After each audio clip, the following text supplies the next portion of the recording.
Hello everyone, today I will be comparing iRobot Roomba S9 Plus and Shark UR2500SR. Be sure to watch to the end and I will tell you which is better, and links to all the products are in the description. Let's start.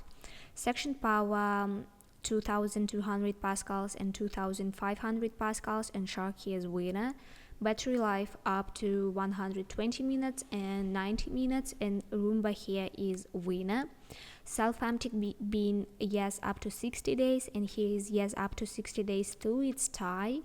Mapping technology here, it's tie. Up and smart integration here, it's tie. Brush type is dual rubber brushes and self-cleaning brush roll plus side brushes, and Roomba here is winner. Price range about $1,099 and $700, and Shark here is winner. Noise level 75 decibels and 70 decibels, and Roomba here is winner.